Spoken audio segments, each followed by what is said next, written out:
Hi, I'm Nicole, and this is a video to watch when you're feeling tired, drained, when you just want to unwind, and just feel comfort. So if you're in this situation, then keep watching. We'll have a little bit of a girl talk and we'll cover all the interesting topics you can think of. Let's start with one of the most interesting and juiciest topic of all, boys and love. Meanwhile, you're going to get ready with me. The first question is, when was your first kiss? And it's actually a funny story because I had my first kiss when I was 16. I felt so weird because I didn't know what to do. I was literally, oh my god, what am I supposed to do next? Am I doing this okay? Is he liking it or not? It was super weird and I actually didn't know how to act. And it definitely wasn't what I was expecting when I thought about my first kiss, because I usually imagine myself having my first kiss when I was maybe, 14 or 15, or maybe even earlier, because, in our generation, people started kissing each other when they were really young, so I was a little bit different. And I imagine my first kiss to be like in this super romantic spot, like in front of the beach or whatever. It actually wasn't. Everybody during their first kiss is like super confused, doesn't know what to do. So it's something that should be normalized, Don't put too much pressure on yourself. The second question is, what qualities do you look for in a partner? And the answer is that I actually have high standards and I do not accept the first partner just because they showed interest in me. One of the first things that I notice in someone, might be a partner or a friend, whatever, is their ambition. So I love an ambitious person. I love someone who knows what they want and who actually does something to achieve their goals. So definitely ambition is one of the first things that I notice. Another super important thing that I notice in a person is their emotional intelligence. However, I have to admit that I'm also the kind of girl who cares about physical appearance because, personality is important and it's probably the most important thing in a relationship. However, I also want to like my partner visually and physically, Another quality that I really, really admire and love, especially in a man, is their kindness. And also, I love myself a gentleman. If you are a gentleman, you already have won like 10 points, 20 points. So yeah, definitely the qualities that I look for in a partner are maturity, emotional intelligence, and also intelligence in general. The third question is actually really juicy, and it's, what do you think about not having sex before marriage?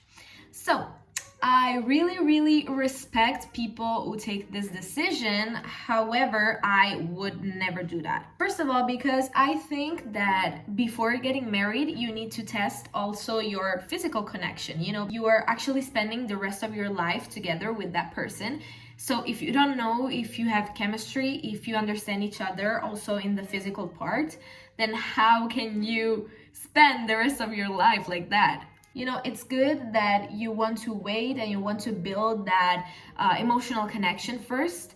However, I also feel like you can build that emotional connection before marriage and then also, do something more. The fourth question is, what are some red flags you watch out for when dating? If they talk bad about someone on the first date, they are, they're just pointing out all the flaws in other people, so that's a huge red flag for me. Also, another red flag for me is when they refuse to talk about themselves. So I'm not saying that you should confess your whole life story to me on the first date, but still, I want to know you. I don't want to be just like casual acquaintances. Another really important red flag, and you guys should really, really take that into consideration, is that, for example, they only want to spend time in their car or at their house. They don't want to hang out. They don't want to take you on dates. They're not planning anything.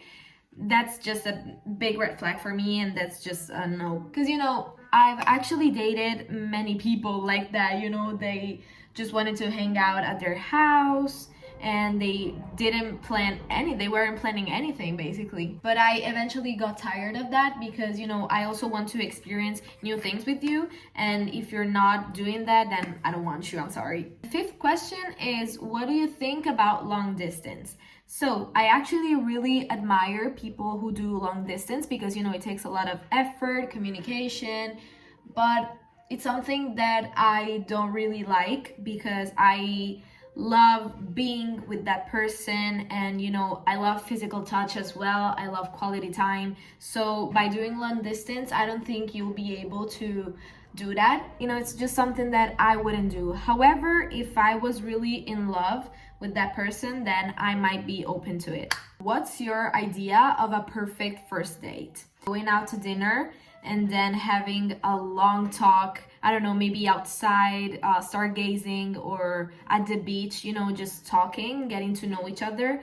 That's something easy, simple, but honestly, one of my favorite ideas maybe. However, something that's really important to me is that the man plans the dates. I just love when a man tells you, get ready, I'll be there at 8. Like, that's just a green flag for me. Now let's talk about self-care and beauty. The 8th question is, what is your favorite self-care ritual? Reading at the park, or maybe taking a long, nice hot bath while listening to my favorite music and, you know, just chilling, maybe reading a book. Something that really connects me to myself and to what I truly, genuinely like. Do you have a beauty tip or product that you swear by? Oh my God, you guys, This is the best product I've ever bought. This is the Airbrush Flawless Setting Spray by Charlotte Tilbury. This is amazing. I swear it makes your skin glow and be super like luminous. I just love this product, and your makeup actually lasts all day. Do you have a journal? If so, what do you write about? Yes, I do have a journal. This is my journal. I actually do a lot of shadow work. So I analyze my behaviors, my patterns, my past, what is still influencing me nowadays. So yeah, I generally focus a lot on how I'm feeling and why I'm feeling that way. Because I feel like it's probably the best way to get to know yourself and to actually change your behaviors and the things you don't like about yourself in general. How do you unwind after a long day? Probably by just laying in bed and watching Marvel movies. And now I'm rewatching Infinity War, which is amazing. I love it. What's one way you show yourself love and appreciation? I show myself love and appreciation, first of all, by trying to be gentle with myself. So right now I'm trying to listen to myself more, because in the past I was really strict with myself and I wanted everything to be perfect about me. And so right now, a way of showing myself love is actually taking things a little bit slower and just trying to not control everything. But also another way is actually going on solo dates. And if you guys follow me, you know that I've actually posted some vlogs about solo dates. So for example, by taking myself, do some shopping alone and then going to get a coffee, or, maybe reading in a park, just doing what I love and what genuinely makes me happy by not relying always on other people. What is your favorite hair care product? I think it probably is the Olaplex shampoo, which is actually the bond repairing one. I love it. It's so effective, and actually my hair looks super healthy when I use that product. What are your tips for maintaining long distance friendship? So I actually have a lot of long distance friends, especially in the Dominican Republic. And I think my suggestion would be to be patient, because you need to understand each other. You need to understand that you guys have different lives, separate lives, and therefore sometimes you might not have the time to answer their texts or to text them in general. So you just have to understand that you are in a different situation than before, and you just have to be patient and keep loving them even though you're not physically seeing them. But yeah, like I said, patience is the key. Have you ever had to let go of a friendship? Yes, many, but I actually answered this question in another video, so you guys just go watch it, please. But I'm gonna give you a brief summary. So one way of ending a friendship without feeling too much grief is understanding that you can outgrow people. And if somebody doesn't make you feel good, then it's probably because they are not meant to be in your life anymore. And what I mean by feeling good, in the sense that they will probably make you feel small, or maybe you just don't feel yourself around those people. So what I said to myself is that if I can't be myself around those people, then probably it's better to be alone. Another question is, what motivates you to pursue your goals? Actually, what motivates me to pursue my goals is the fear of failure. And I have to be honest with you guys on this, because most of the times I just want to pursue my goals because I want to feel like I have a purpose in this life, because I want to be proud of myself. And so, you know, having a goal and actually working towards it makes me feel good about myself. I don't want to grow old and be like, oh my God, I haven't fulfilled my potential. You know, I want to fulfill my potential. I want to be the best version of myself that I possibly can. Have you ever failed to achieve a goal? Yes, I have, but not completely, in the sense that my goal was to do an exchange year in the USA. And I didn't do that in the USA, but I actually went to the Dominican Republic, and it was the best thing ever. So from that failure, I actually learned that everything happens for a reason. That's why I got it tattooed on my arm. And that if things are meant to be, they will just be. You don't have to force anything. So maybe you think that you want something, but then when you don't get it, it's kind of like a sign, you know, telling you that maybe that thing isn't meant for you. Who inspires you to pursue your goals and why?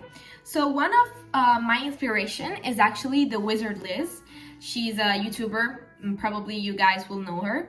And I really admire her because she's super strong, and she actually came from a really bad place, and she made something out of herself. She didn't just wallow and stay there and just complain all the time. She actually did something to change her situation. So yeah, she's one of my biggest inspirations. And finally, last question, what advice would you give to your younger self? To my younger self, I would say that you need to trust the process. You need to learn how to love yourself, because if you don't love yourself, you cannot love other people. And also that you don't need other people's approval to be successful, because you already have everything you need within you. So you don't have to go around and look for it in other places and in other things. Another thing that I would say to my younger self is be patient, because everything will work out. I hope you guys like this video. I love recording it, and if you guys want to see more of this girl talk, just let me know. And thank you for watching. I love you.